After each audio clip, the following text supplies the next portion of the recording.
제가 발표장에 잘 안 나와, 수줍음이 많아서 발표장에 잘 안 나오는데요. 정은기 선생님을 사모하는 마음으로 우리 번역가 선생님들께 저희 문학에 너무 큰 빚을 지고 있어서 용기를 내서 왔습니다.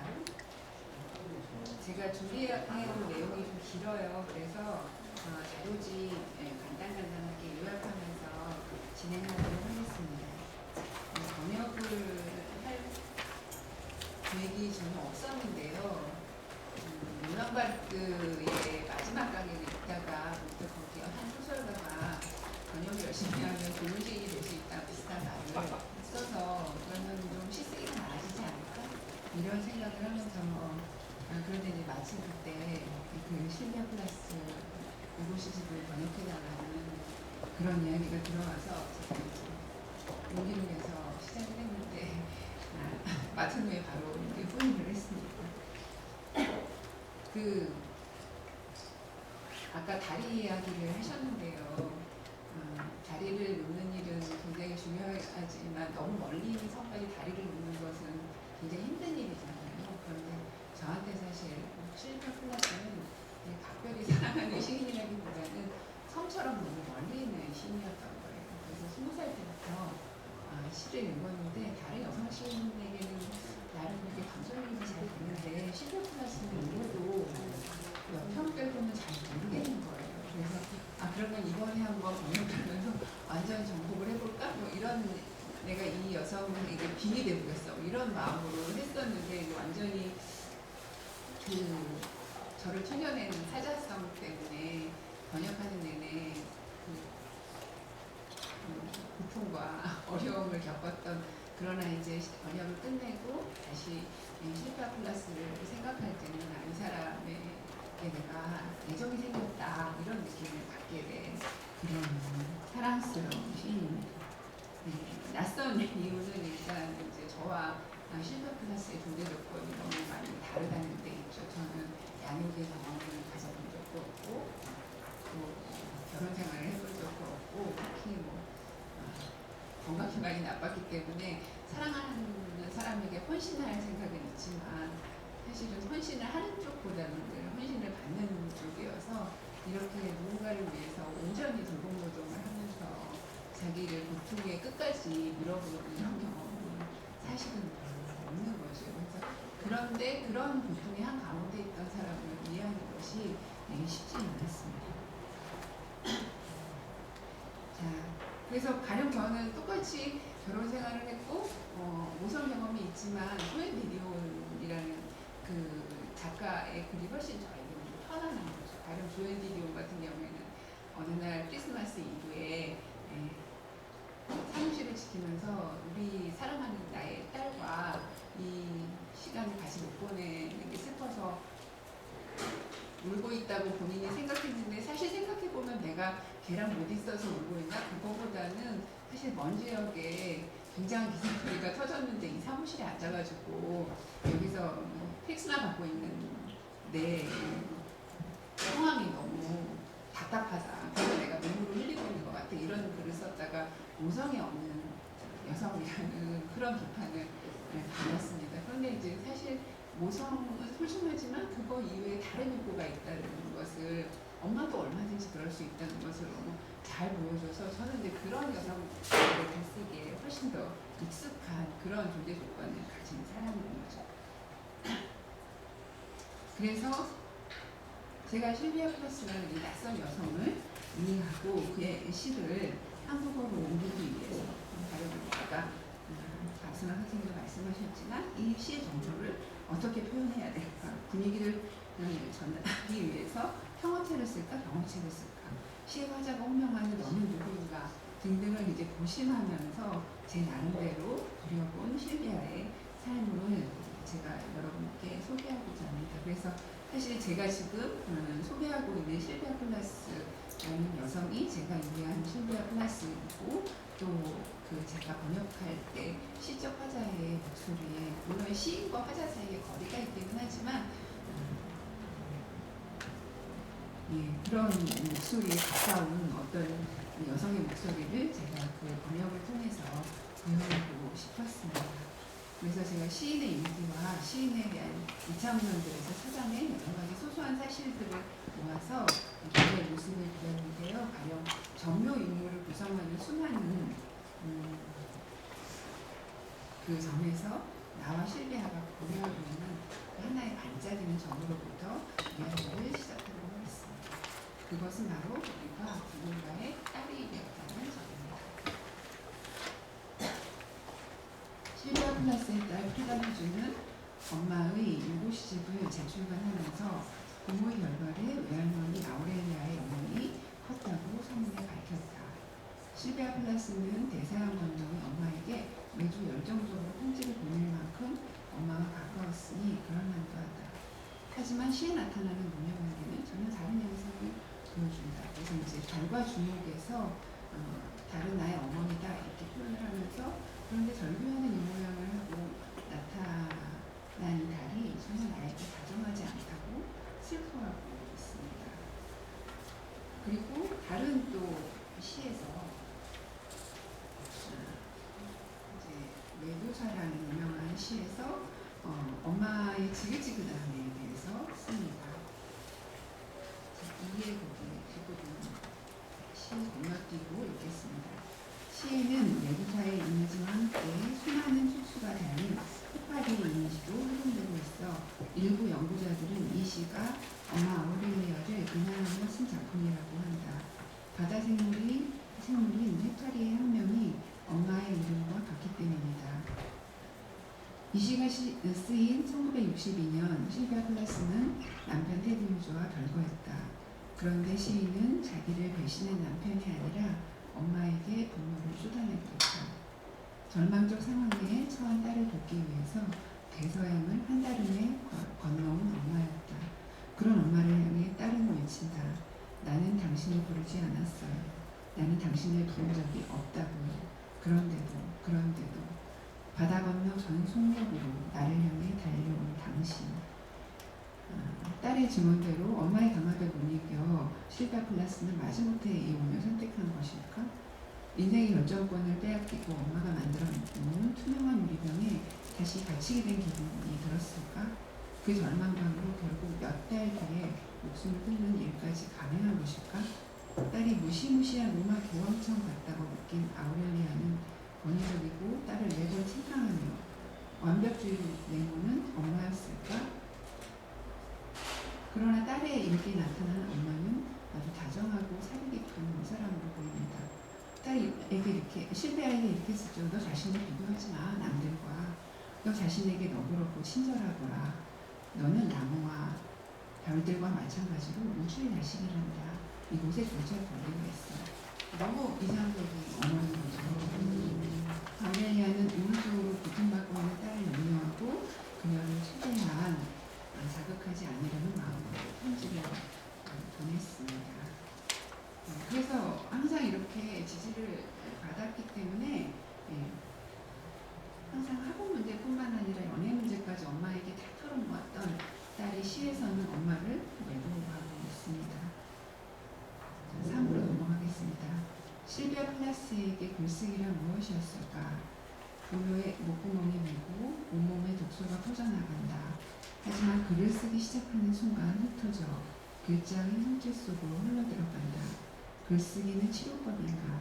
이 당시 시인은 정신과 의사에게 상담을 받고 있었다. 그녀는 의사에게 엄마를 증오해도 된다는 이야기를 듣고 매우 기뻐하면서 엄마에 대한 분노를 마음껏 표출하고 그 내용을 일기장에 상세히 적었다. 일기는 신뢰하는 여자 의사로부터 그동안 숨겨왔던 분노를 표현해도 된다는 허가를 받았다는 안도감으로 가득하다. 그러니까 사실 시를 쓸 때도 어두운 감정으로 시를 쓴다고 선배 여성 시인에게 비난을 받았기 때문에 이것을 문학적으로도 표현하기 어렵다고 절망했던 것 같아요. 다음 문단 읽겠습니다. 상담실에 앉아있기라도 한 듯 실비아는 일기에 엄마가 지독하게 인색했다고 고백한다.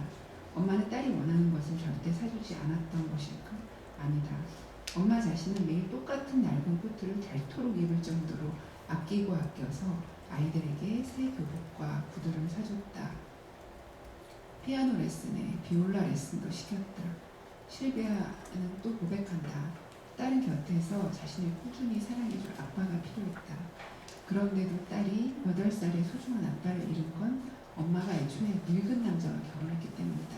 그러니 모두 엄마 탓이다.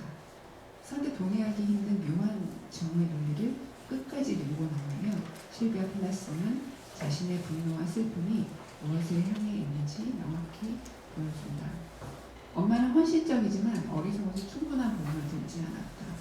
그 보험은 다음의 가입 요건을 충족해야만 보상받을 수 있다. 착하고 안전하고 정도 많고 바람도 피지 않는 비서와 도망가지 않는 그런 착하고 착한 남자여야 합니다. 이렇게 일기에 쓰고 있습니다. 그런데 엄마가 그런 괜찮은 남자를 보지 못했다는 거죠. 그래서 사실 엄마가 살아온 여성으로서의 힘겨운 삶이 딸에게 보여준 것은 괜찮은 남자를 고르지 못하면 그걸로 삶의 안정적 버팀목을 얻지 못한다는 사실인 것처럼 마치 쓰고 있습니다. 그런데 이렇게 생각하는 이 딸에게 엄마의 삶에 걸린 저주를 풀어줄 방법이 하나 있습니다. 바로 엄마의 가슴에 훈장처럼 달려있을 자랑스럽고 고분고분한 딸이다. 딸이 엄마가 원하는 삶을 살아가기만 한다면 엄마의 삶은 보상받을 것이다. 딸의 증오심은 그 보상을 위해 자신의 인생을 통째로 갖다 바쳐야 할 것 같은 그 공포에서 비롯된다. 엄마가 뭐 어쨌길래. 아우렐리아는 딸에게 무언가 심하게 강요하지 않았다. 단지 성찬식의 밀떡처럼 거룩하게 자신을 딸에게 내어주고 너무 울어 눈이 부은 성모 마리아처럼 딸을 걱정하고 오직 딸의 행복을 빌고 있었을 뿐이다. 그러나 바로 그것이 문제였다. 자, 사를 넘어가겠습니다. 작가 제클린 로즈는 어머니가 아이에게 내가 원하는 것은 너의 행복입니다 라고 말하는 것만큼 문제가 많은 요청은 없다고 지적한다. 그것은 말하자면 자신의 삶을 한껏 누리라기보다 그저 행복하라는 요구다. 또한 아이를 통해 일종의 대리 인생을 살고자 하는 마음이기도 하다. 마지막으로 이는 행복의 가능성에 올리는 조정이 될 확률이 높은데 누군가에게 다른 누군가를 대신해 행복하라고 요구하는 것은 바로 행복을 죽이는 일이기 때문이다. 부모가 아이에게 요구하는 대부분의 행복은 사회적으로 승인된 안정적인 상황을 지칭한다. 모험을 추구할수록 행복한 삶과는 거리가 멀어진다.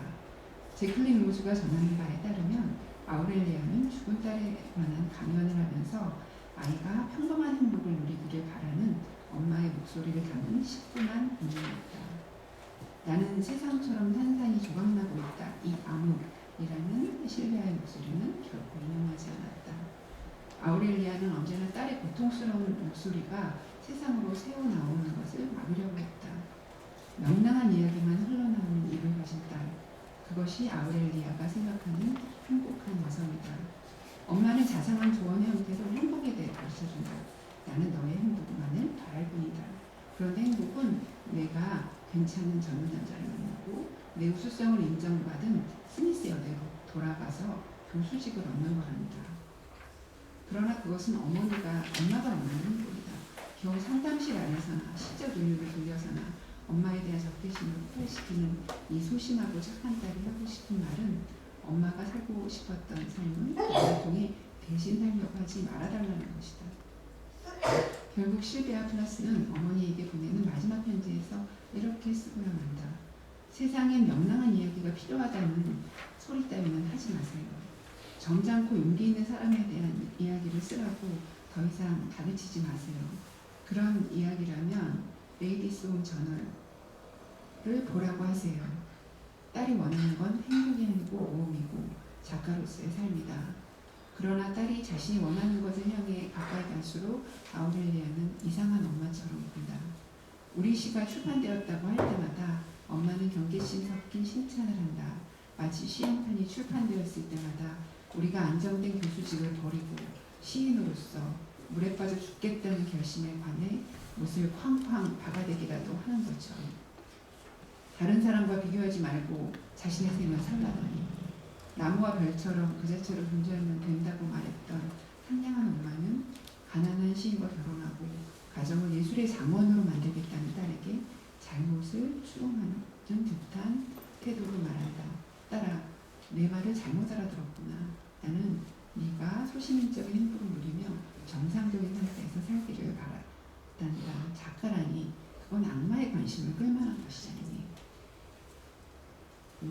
엄마의 조언이 세상을 살아나가는데 꽤 소중한 것임을 딸도 알고 있습니다. 이렇게나 늘 나를 사랑하신다. 그런데 나는 늘 소금 느낌이 난다. 사랑을 받지 못한 것 같은데 모든 지표들이 내가 사랑받았다고 증거하고 있다. 이렇게 한탄을 하죠. 엄마가 자신을 희생했으니 나도 착한 딸이 되어드려야 하나? 그래야 한다. 아니 그럴 수 없다. 엄마-딸 관계에서 생각하는 한 죄책감과 적대감 사이를 오가는 감정의 순환고리를 끊기는 어렵다. 실비아는 두 가지 방법으로 탈출을 한다. 첫 번째, 엄마의 입 뒤에서 말하는 입을 찾아내기. 엄마가 말하는 모든 것은 미국의 꿈이라는 자각이 들기 시작한다. 엄마를 비롯해 모든 사람이 테드를 싫어하는 이유는 취직해서 안정된 자리를 가질 생각이 없다는 데 있다. 이것은 모두 수능을 기대하고 강요하는 짓누르는 듯한 압박의 분위기를 생산하는 미국의 오류이다. 그러면서 내 꿈은 미국의 꿈이 아니라 나만의 꿈이다. 웃기면서도 섬세한 여자들의 단편을 쓰고 싶다. 나 또한 어머니처럼 웃기고 부드러우면서 절박하지 않은 여자가 되어야 한다. 이렇게 쓰고 있습니다. 미국의 꿈에 개입하지 않는 한 더 이상 엄마 딸은 갈등 관계에 놓이지 않습니다. 오히려 엄마처럼 웃기고 부드러우면서 절박하지 않은 여자들이 등장하는 소설을 쓰고 싶다고 말하는 거죠. 둘째, 편안한 엄마 딸의 관계를 위해서 그 관계에서 탈출하기를 꿈꿉니다. 자, 탈출은 그 새 가족을 꾸리는 것만으로는 부족하다. 미국의 꿈에 대항할 만한 다른 종류의 꿈의 공동체를 만들겠다. 이런 생각으로 실베어는 엄마가 좋아할 만한 훌륭하고 건실한 청년들의 구애를 전부 거절하는 후에 빈털터리 시인과 결혼합니다. 우리는 불뚝 성서구들이 교회에서 사랑과 희망과 우리 서로뿐 아무것도 가진 것 없이 하나가 되었다. 보잘것없는 결혼식 후 그녀는 남편에 대한 찬사를 일기에 늘어놓는다. 그는 내가 본 사람 중에 가장 크고 상상력이 넘치는 정신의 소유자이다. 그러면서 내 평생 이처럼 완벽한 조건은 없었다. 놀라울 정도로 잘생기고 똑똑한 남편.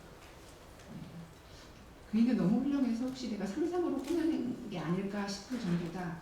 이렇게 배우자에 대한 이상하라고밖에 할 수 없는 이 예찬에서 미국적 성공의 꿈과 단호하게 결별하고 그것을 재생산하는 엄마 딸의 인력에 끌려 들어가지 않으려는 실비아의 안간힘이 느껴집니다. 이렇게 사랑이 된 죽은 엄마에게 부착되었던 실비아의 정서적 에너지가 작가 보브라는 안정된 관계로 흘러 들어갔으면 얼마나 좋았을까요? 그런데 그렇지 못했죠. 마지막 부분에 실비아가 테드와 함께 모험의 세계로 가는 추방은 이루어지지 않고 두 사람이 승선한 사랑과 문학의 감성은 점점 가부장적인 현실의 해안가로 밀려난다. 출산과 육아의 의무, 가산동이 그녀를 기다리고 있을 뿐이다. 너는이라는 시인데요. 저는 사실 이 시를 테드 휴지의 시작법이라는 BBC 방송국에서 시창자법을 소개하는 것을 이렇게 책으로 풀어낸 그 책에서 읽었습니다. 그런데 읽고는 너가 무슨 샤갈의 그림 속에 등장하는 신비한 분위기의 연인이라고 상상을 했습니다. 번역 선생님이 그렇게 번역을 하셨거든요. 그런데 이해가 안 가는데 이제 독립기념일과 광주는 무슨 의미일까? 어떤 그 연인 사이의 암호인가? 이렇게 생각을 했는데 제가 이야기 이창론들을 보니까 이것이 아이에게 주는 시이고 독립기념일 무렵에 임신해서 반우절에 딸을 낳았다고 합니다. 이 아기는 허락된 거짓말처럼 그녀의 삶에 들어왔다. 엄마를 증오하는 실비아가 엄마가 되고 만 것이다. 엄마와는 다른 엄마가 되겠다고 결심했으리라. 그러나 아이를 먹이고 입히며 안전하게 보호하는 일은 그녀의 엄마가 그랬듯 그녀도 똑같이 해야 하는 일이었다. 오스트레일리아보다 먼 곳에서 낯선 우편물이 도착하는 순간 여성의 모든 일상은 바뀐다. 소설가 낸시 쇼스타는 엄마와 모험은 어울리지 않는다는 프랑스 속담을 전하면서 이렇게 말한다. 모험은 필연적으로 목숨을 걸어야 한다. 만약 모험을 하고 싶다면 무슨 짓을 해서든 엄마에게서 멀어져야 한다. 엄마는 언제나 예상대로 뻔하게 자식의 목숨을 구하려고 하기 때문이다. 그러니 모험을 하려는 딸은 반드시 엄마로부터 멀어져야 한다. 엄마가 되는 일에서는 더더욱 멀어져야 하고. 그래서 20세기 서구 페미니스트의 어머니로 불리는 보부아르는 아이를 갖지 않았다. 보부아르의 이러한 본보기는 1970년대 페미니스트들에게 일종의 주문, 아이를 갖지 마라. 갖더라도 딸이 되기를 빌어라. 어찌되었든 아이는 공동체 속에서 양육하라. 와도 같은 것이 되었다. 그러나 실베아는 보부아르의 방식을 따르지 않았다. 그녀는 내 생의 모든 모성적 존재들의 말씀을 듣지 않았다고 고백한다. 새로운 길을 가기로 결심한 것이다. 다만 그 길을 걸으려면 테드가 반드시 평등한 길벗이 되어줘야 했다. 그러나 쉽지 않으리라는 불길한 예감이 들었다. 그래서 아침 노래 같은 작품을 보면 이런 예감에 대해서 이 아이로 인해 엄마이면서 작가, 아빠이면서 작가로 살아가는 두 사람의 삶이 아이의 존재가 얼마나 불안정해질 것인지에 대한 느낌을 주면서 시했습니다. 그러나 실비아는 아이를 외풍이었고 따뜻한 방으로 옮기기 위해서 남편에게 어엿한 직업을 가지라 이렇게 요구하지는 않습니다. 그러나 자신은 남편에게서 매우 부당한 취급을 받습니다. 가령 단추 싸움. 남편은 실비아가 구멍난 양말을 기우는 대신 찢어버린다거나 단추를 제대로 달아주지 않는다고 주변 사람에게 호응해왔다. 창피를 주면 아내가 그 일을 제대로 할 거라고 생각했기 때문이다. 정신분석학으로 해결되지 않는 문제들, 가사노동의 피로, 엄마 역할에 대한 우울과 분노가 그녀 안에 화약처럼 차곡차곡 쌓여갔다. 그리고 나서 남편의 의도를 알게 된 몇 달 후에 30편의 시를 열정적으로 썼습니다. 7로 넘어가 보겠습니다. 가까운 지인과 외로를 한 남편은 용서할 수가 없어서 별거를 시작하고 12월에는 런던에 두 아이와 살 집을 구해 이사를 합니다. 수도관이 얼어붙고 전기도 자주 끊기는 아파트에서 이 젊은 엄마는 3살짜리 딸과 1살짜리 아들을 돌봤다. 생활비가 턱없이 부족했다. 1월에 출간된 소설 벨자는 큰 반응이 없었다. 그건 글을 써서는 먹고 살 수가 없으니 다른 직업을 가져야 한다는 의미였다. 작가로서는 더 이상 버틸 수가 없었다. 그래서 1963년 2월 11일 오븐에 가스를 열게 됩니다. 그녀는 아우렐리아가 보여준 어머니의 삶에서 가장 멀리 도망쳐나왔다고 확신했다. 엄마와 안정된 직장을 버리고 바다를 건너 미술가가 되려고 했다. 그런데 실패했다고 느꼈다. 계속 용서를 비는 남편에게 다시 돌아가 자아 없는 그것으로 살거나 아니면 홀로 자녀를 위해 살았던 내 엄마처럼 살아야 한다. 자신의 미래에 펼쳐져 있다고 생각되는 두 개의 길 앞에서 실비아는 어떤 것도 선택할 수 없었다. 두 길 모두 그녀에게는 죽음을 의미했기 때문이다. 그녀가 생각한 죽음의 정확한 의미는 경험이 단절이었다. 네, 8로 넘어가겠습니다. 엄마가 되었지만 자신의 엄마처럼 살지 않아도 되니 다른 삶은 불가능한 것이었을까. 에이드리언 리치도 같은 것을 물었다. 그러나 리치는 새로운 삶의 가능성을 다른 여성들과 함께 탐색했다. 실비아의 곁에는 이 절박한 질문을 함께 묻고 대답할 사람이 없었다. 내성적이었던 실비아는 결혼 후에는 더 고립되었다. 친구가 별로 없었다. 에이드리언 리치, 앤 섹스턴과 같은 작가들에게 존경심과 매력을 느꼈지만 그들은 동경의 대상일 뿐 속 깊은 대화를 할 만큼 가까운 사람은 아니었다. 여자친구가 절실하게 필요했다. 결혼한 뒤 테드의 노이 올민에게 긴 편지를 쓰면서 실비아는 스스로 의아해한다. 어째서 그녀에게 글을 쓸 때는 이렇게 자유로울까? 아이가 있는 이웃의 젊은 여자와 함께 행복한 오후를 보내면서 젊은 여인들이 연대에 소속된 느낌 얼마나 이상한가. 남자들은 이제 내 관심을 끌지 못한다. 이렇게 말하기도 하고 소설을 구상하며 다른 방식의 가족을 상상해 보기도 한다. 어째서 여성 동성애를 해결책이나 동기로 상상하지 않으면 중년의 두 여자가 함께 사는 모습을 생각하는 게 불가능할까? 실비아는 더 구체적으로 자신의 삶을 쓰고 그것을 바꿔갈 방식에 대해 탐색해보고 싶었다. 버지니아 울프를 자신의 본보기로 여기며 깊이 흠모했지만 결국 이렇게 불평했다. 재창조의 현실을 한 번도 피를 흘려본 적이 없는 지루한 늙은 여자들의 파티에서 그려진다. 그게 바로 울프에게 아쉬운 점이다. 감자와 소시지 말이다. 그녀가 그리워하는 사람, 자식이 없는 삶이라는 게 도대체 어떤 거란 말인가. 울프는 놀라운 작가였지만 그녀의 소설이 음식을 차리고 접시를 닦으며 밤새 아이를 달래는 젊은 엄마의 공경과 불안에 대해 말해주는 것은 거의 없었다. 그러나 그 무렵에 모성에 대해 고민하는 이야기들이 여기저기서 나오고 있었다. 에이드리언 리치는 1960년 11월의 일기에서 엄마로서 느끼는 고통에 대해 썼다. 나는 순전히 감정 때문에 이 작고 아무 죄 없는 것을 이기심과 편협함으로 똘똘 뭉친 괴물처럼 여긴다. 아이들의 목소리는 내 심령을 지치게 만들고 그들의 끊임없는 요구들, 특히 그들이 단순함과 인내심을 요구하며 내가 그것을 들어주지 못한 것에 절망하고 또 내 운명에 절망했다. 그것은 내게 어울리지 않는 역할을 하도록 했다. 그리고 나는 때때로 분노를 꾹 참느라고 기운을 차릴 수가 없었다. 죽음만이 이러한 것들로부터 나를 해방시켜줄 것 같은 때가 있고 런던의 냉골이 된 작은 부엌 바닥에 누워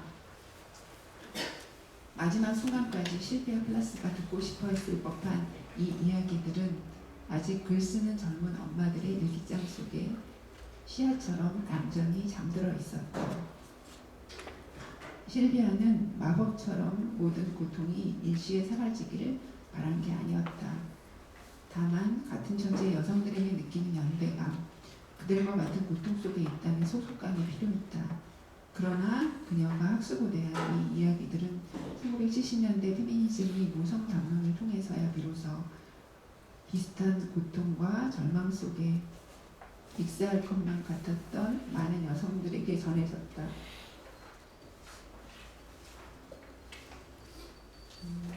육아의 고통을 담은 자신의 일기를 첫 페이지에 인용한 에이드리언 리치의 책은 1976년에야 출간되었다.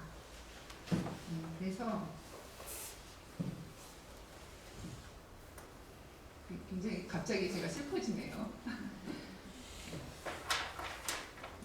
그래서 번역은 한 존재를 면밀히 관찰하고 그 존재에 집중하는 과정이고, 그래서 사실 우정은 조금 이렇게 다소간 비슷한 면이 있는 사람들과 확실히 나누는 것 같은데, 제가 굳이 낯선 여자를 사랑하는 일이라고 썼던 이유는 이 사람을 사랑하는 게 그 비슷한 점이 많은 어떤 친구와 급속도로 가까워지는 그런 종류의 우정보다는 전혀 저에게 멀리 있는, 성처럼 멀리 있는 타자를 아까 박선아 선생님이 말씀해 주신 것처럼 환대하고 끊임없이 참아내면서 다가가는 과정, 그런 게 사랑이겠구나 이런 생각을 했고, 한 사람의 고통을 이해하는 일은 사실은 그의 고통을 번역하는 그런 일이구나 라는 생각을 하면서 실비아 플라스를 열심히 읽었습니다.